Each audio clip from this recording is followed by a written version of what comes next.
The afternoon sun streamed through the windows of my modest apartment as I arranged the final touches for my baby shower. At 7 months pregnant, everything felt surreal. In 4 months I'd be holding my daughter. The excitement should have been overwhelming, but instead, I felt that familiar knot in my stomach that always appeared before family gatherings. My sister Victoria had insisted on helping organize the shower, which really meant she'd invited herself and our entire extended family to what I'd planned as a small gathering with close friends. She'd also insisted on hosting it at my place, since you can't afford anywhere nice. "Emma, sweetie, we need to talk," Victoria announced the moment she walked in, her designer heels clicking against my hardwood floors. Behind her trailed our mother, our Aunt Patricia, and 3 cousins I barely spoke to anymore. Each carried expensive purses and wore expressions that screamed intervention. "The decorations look quaint," Mom said, surveying my carefully chosen baby blue and gold streamers. "Very budget-friendly." I forced a smile. "I like simple." Victoria set down a gift bag, clearly expensive, and positioned herself in the center of my living room like she was calling a board meeting. "Emma, we're family. We love you. But we're concerned." "About what?" "About this," she gestured at my stomach. "You're about to become a single mother with no support system and no financial stability. Do you have any idea what babies cost?" The room fell silent. My 3 friends who'd arrived early, Sarah, Maya, and Jessica, shifted uncomfortably on my couch. They knew better than to engage when my family got like this. "I've done my research," I said quietly. "Research?" Aunt Patricia laughed. "Honey, research doesn't pay for diapers. You work at that little nonprofit. What do you make? 30,000 a year." 42, I corrected. 42,000. Victoria threw her hands up dramatically. "Emma, babies cost $300,000 to raise. That's more than you make in 7 years." The cousins nodded sagely, like Victoria had just quoted scripture. "Where's the father?" Mom asked for the 100th time. "Not in the picture." "Because he ran when he found out you were pregnant," Victoria stated. "Smart man. He knew you couldn't handle this." My friend Sarah started to stand. She knew about my situation, about everything, but I caught her eye and shook my head slightly. "Not yet. Victoria," I said calmly, "I appreciate your concern." "Do you though?" He cut me off. "Because you're not listening. You're living in a fantasy. Single motherhood isn't some romantic movie where everything works out. It's poverty. It's struggle. It's watching your child go without because you were too proud to make responsible choices." The room was dead silent now. Even my friends looked uncomfortable. "What responsible choices?" I asked. Victoria exchanged a look with Mom. "We've talked to Dr. Morrison at the clinic. It's not too late to reconsider. You could have a fresh start. Meet someone appropriate. Have children when you can actually afford them." My hand instinctively moved to my stomach. "You want me to terminate my pregnancy at 7 months? "We want you to be realistic," Mom said softly. "We want what's best for you. And what's best for me is giving up my daughter?" "Yes," Victoria said without hesitation. "Emma, you can barely afford rent. How are you going to afford childcare? Diapers cost $60 a week. Formula is $40. And that's before medical bills, clothes, toys, education." "I get it, Victoria. You think I'm broke. You're broke. That's not an opinion, it's a fact. You drive a 12-year-old Honda. You shop at thrift stores. Your furniture is from IKEA." She gestured around my apartment like it was evidence in a criminal trial. "This isn't the life you want for a child." Aunt Patricia nodded. "Your cousin Jennifer spent $15,000 just on her nursery. 15,000. That's half your annual salary. The stroller alone was 800, added cousin Michelle. A good car seat is 300. Don't even get me started on the crib." They were building momentum now, each adding their own financial horror story about child-rearing costs. I let them talk, sitting quietly with my hands folded over my bump. "And what about college?" Victoria continued. "Do you want your daughter working 3 jobs to pay for school like you did? Do you want her wearing second-hand clothes while her classmates have designer everything?" "There's nothing wrong with working for what you want," I said. "There's nothing wrong with being able to afford what your child needs," Victoria shot back. "Emma, I love you. We all love you. But love doesn't pay for pediatrician visits." The doorbell rang, interrupting Victoria's monologue. I started to get up, but Sarah was already moving toward the door. "I'll get it," she said quickly. More guests, I assumed. Probably Victoria's friends who'd want to join the pile-on about my financial inadequacy. But then I heard Sarah's surprised voice. Oh, Dr. Harrison. Please come in." Dr. Michael Harrison stepped into my living room and the entire dynamic shifted. He was tall, distinguished, with silver hair and the kind of presence that commanded immediate respect. He wore a perfectly tailored suit and carried himself like a man accustomed to being the most important person in any room. My family's expressions changed instantly. Victoria smoothed her hair. Mom sat up straighter. The cousins suddenly looked like schoolchildren when the principal walked in. "Miss Thompson," Dr. Harrison smiled warmly at me. "I apologize for interrupting. I know you're hosting a celebration." "Not interrupting at all," I said, genuinely pleased to see him. "Everyone, this is Dr. Michael Harrison." Victoria's eyes lit up. "Are you Emma's obstetrician?" Dr. Harrison chuckled. "No, though I'm honored by the assumption. I'm the Chief Executive Officer of Presbyterian Medical Center." The room went completely still. Presbyterian Medical Center was the largest, most prestigious hospital system in the state. Dr. Harrison was essentially medical royalty. "Emma," he continued, pulling out his phone, "I wanted to show you the progress photos of the new maternity wing. The contractors finished the interior yesterday, and I think you're going to be thrilled with how it turned out."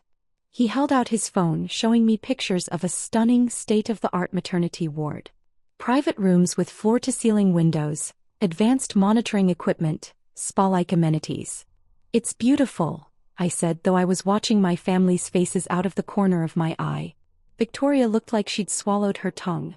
"The Thompson Family Maternity Center," Dr. Harrison said proudly. "Thanks to your $50 million donation, we're going to provide the finest maternal and infant care on the West Coast. The grand opening is next month." Complete silence. $50 million? Victoria's voice came out as a squeak. Dr. Harrison turned to her with professional courtesy. "Oh, are you family? How wonderful. You must be so proud of Emma. Her donation is the largest single contribution in our hospital's 120-year history." Mom's face had gone completely white. "Donation." "The maternity center was Emma's vision entirely," Dr. Harrison explained. "She came to us 18 months ago with plans for a facility that would provide world-class care regardless of a family's ability to pay.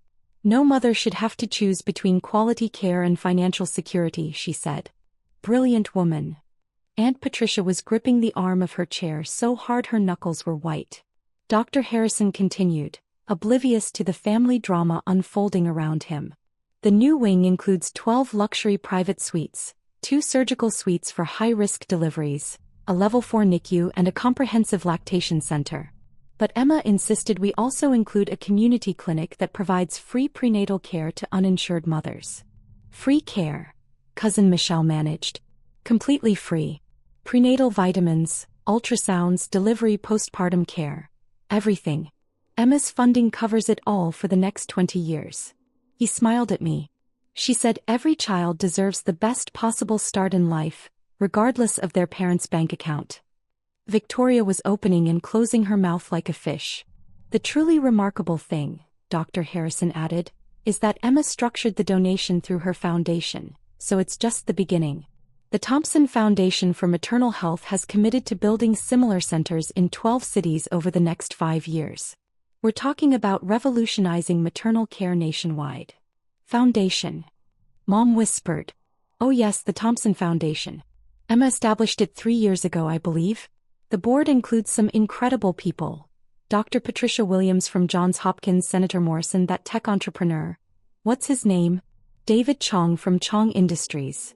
My friend Maya was trying very hard not to smile. She was one of the few people who knew the whole story. Dr. Harrison checked his watch. "I don't want to monopolize too much of your party time, but Emma, there is one more thing. The board approved your request for the helicopter pad on the hospital roof. When your daughter is born, we'll have immediate access to transfer her to Children's Hospital if needed, though I'm sure that won't be necessary." "Helicopter pad?" Victoria's voice cracked completely. "For Emma's daughter," Dr. Harrison explained patiently. "Given her unique circumstances, We want to ensure every possible precaution. When you're worth. He paused, seeming to realize he might be sharing private information. Well, let's just say when you have Emma's resources, certain security measures become necessary. The silence in the room was deafening. Anyway, Dr. Harrison clapped his hands together. I should let you get back to your celebration. Emma, the architects will have the final nursery designs ready next week. I know you wanted to review them personally. Nursery designs? I asked, though I was really asking for my family's benefit. For the VIP maternity suite, of course. We're designing it specifically for your stay. Your assistant mentioned you'd prefer earth tones with natural lighting. The adjoining room for your nanny will have full kitchen facilities. He shook my hand formally. Congratulations again on your pregnancy. The baby is lucky to have such a thoughtful mother.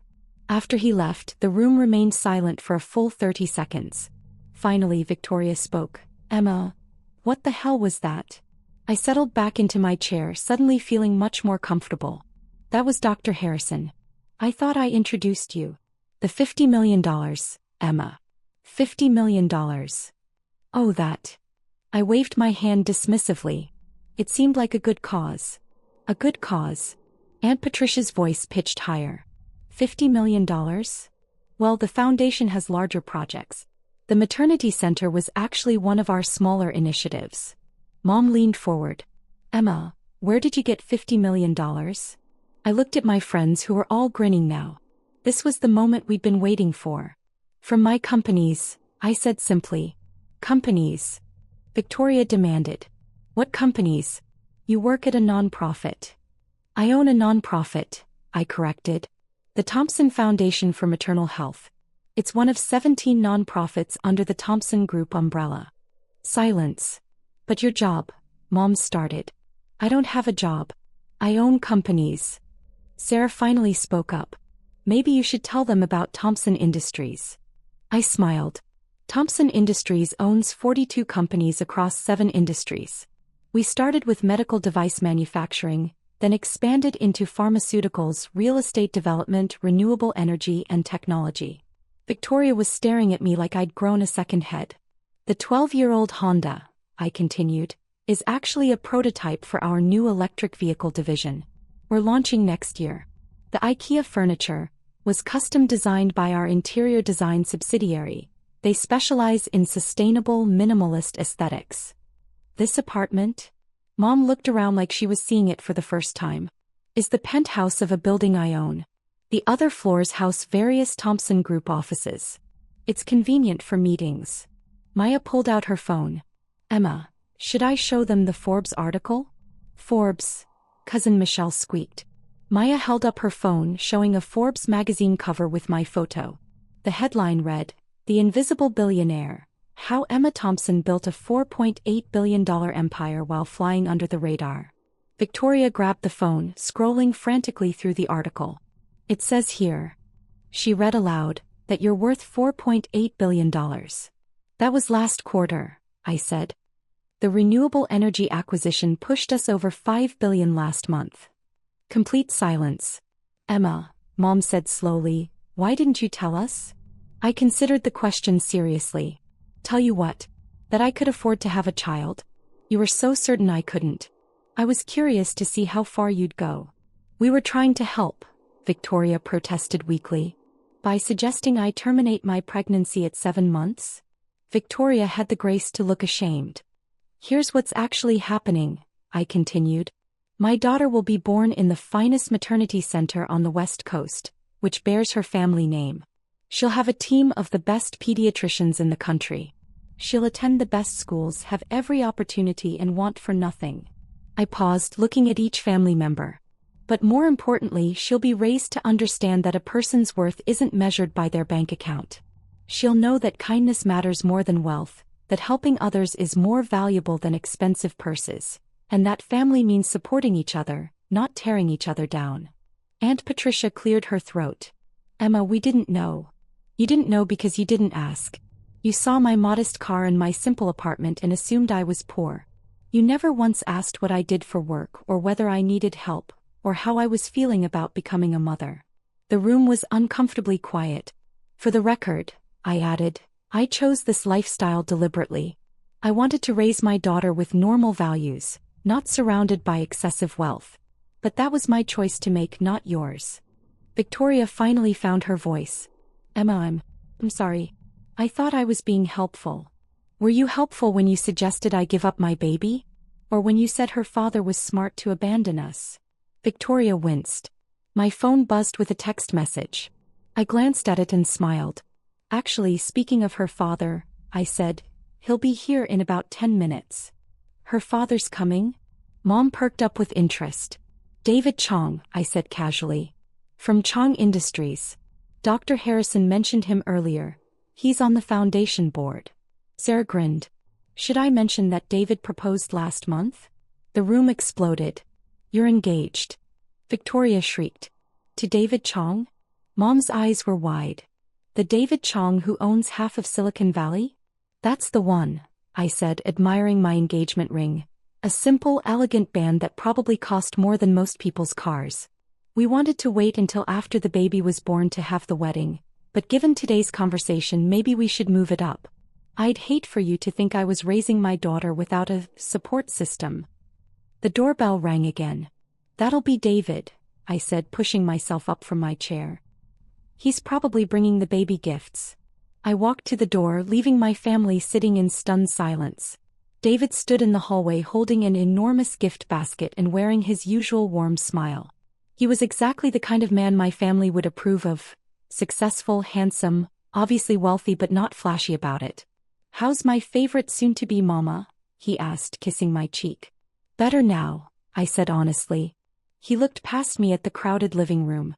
Should I ask how the family meeting went? You could say it was enlightening. David laughed. Well, I brought presents for everyone. Hopefully that helps. As we walked back into the living room, my family arranged themselves like they were posing for a portrait. Suddenly everyone was smiling. You must be David, Victoria practically purred. I'm Emma's sister. The famous Victoria, David said diplomatically. Emma's told me so much about you. I wondered if he meant the stories about Victoria's shopping addiction or her habit of borrowing money she never repaid. David, Mom stepped forward. What a surprise to meet you. Emma never mentioned that she was engaged to one of the most successful entrepreneurs in the country? David finished with a smile. Emma's always been modest about her accomplishments. It's one of the things I love about her. He handed me the gift basket, which contained what looked like very expensive baby items. From the Chong family, he explained. My mother insisted on the platinum baby spoons. Apparently it's tradition. Platinum baby spoons. Victoria looked like she might faint. Emma, David continued, I have some news about the foundation. The World Health Organization wants to partner with us on the Global Maternal Health Initiative. They're offering a matching grant, $2 billion over 10 years. $2 billion. I repeated. To expand the maternal health centers to developing countries. Your vision of universal access to quality maternal care could actually become reality. My family was listening to this conversation like they were watching a tennis match. There's also news about the wedding venue, David added. The vineyard in Tuscany is available for next month if we want to move up the timeline. My parents could fly everyone out on the company jet. Tuscany, Victoria whispered. David turned to address the room. I hope you'll all be able to join us. Emma's talked about how important family is to her. The irony was not lost on anyone. For the next hour, David charmed my family while I opened baby gifts. The presents from my friends were thoughtful. Books, handmade blankets, framed photos. The gifts from my family, hastily purchased that morning, looked pathetic by comparison. But the real gift was watching my family's attitude transform completely. Suddenly Victoria was asking about my business ventures. Mom wanted to hear about the foundation's work. The cousins were fascinated by my real estate investments. It would have been satisfying if it wasn't so transparent. As the party wound down, David pulled me aside. Are you okay? He asked quietly. You seemed tense when I arrived. They wanted me to terminate the pregnancy, I said simply. David's expression darkened. They what? Said I couldn't afford a child. Suggested I give up the baby and start over when I found someone appropriate. Jesus, Emma. It's fine. They know better now. David was quiet for a moment, Is it fine though? These are the people you want raising our daughter around. It was a fair question. They're still family. Family supports you. Family celebrates your happiness. Family doesn't suggest you give up your child because they think you're poor. He was right, of course. But they were the only family I had. As everyone prepared to leave, Victoria approached me with uncharacteristic humility. Emma, I owe you an apology. You do. I was horrible today. I said things I can't take back. You did. She looked genuinely distressed. How can I make this right? I considered the question. You can start by never again presuming to know what's best for my life. You can stop judging people based on their appearance or possessions. And you can think very carefully about whether you want to be the kind of aunt who tried to convince her sister to give up her baby. Victoria nodded, tears in her eyes. I will. I promise. We'll see. After everyone left, I sat in my quiet apartment with Sarah, Maya, and Jessica. The sun was setting, casting golden light across my simple, beautiful space. That was intense, Maya said. Think they learned anything? Jessica asked. I rubbed my belly, feeling my daughter move. I hope so. She's going to need aunts and grandparents who love her unconditionally. And if they don't? Sarah asked. Then she'll have plenty of other people who do. My phone buzzed with a text from Victoria. Emma, I've been thinking about what you said. Would you be willing to have coffee this week? I want to understand your work with the foundation. Maybe I can help. I showed the text to my friends. Progress? Maya asked. Maybe, I said. We'll see if she means it. 3 months later, when my daughter was born at the Thompson Family Maternity Center, my entire family was in the waiting room. Victoria had spent those months volunteering at the foundation, learning about maternal health issues and actually contributing something meaningful for the first time in years. Mom had taken classes on newborn care. The cousins had organized a proper baby shower. One focused on celebrating rather than criticizing. My daughter, Charlotte Emma Chong, came into the world surrounded by love and acceptance. And more importantly, she was born into a family that had learned the difference between supporting someone and controlling them. The night she was born, as I held her in my arms in the beautiful maternity suite, Victoria sat beside me with tears in her eyes. She's perfect, Victoria whispered. She is. Emma, I want you to know, I would have loved her no matter what. Even if you had been poor, even if you had been struggling, I would have loved her and supported you both. I looked at my sister, seeing something I'd never seen before. Genuine understanding. I know you would have, I said. Eventually. I'm sorry it took seeing your success to respect your choices. Me too. But you got there. Charlotte opened her eyes then, looking around at her new world with curious intelligence. She was going to grow up knowing her worth wasn't measured in dollars. She would understand that love and respect can't be bought. And she would never ever doubt that she was wanted, planned for, and celebrated from the very beginning. As I looked at my daughter, then at my sister, then around at the beautiful maternity center that would help thousands of other mothers and babies, I realized something important. Sometimes the best revenge is simply living well, raising your children with love, and giving others the chance to become better people. The money was nice, of course. But the real victory was building a family, chosen and biological, that understood what actually mattered. Charlotte squeezed my finger with surprising strength, and I knew everything was exactly as it should be.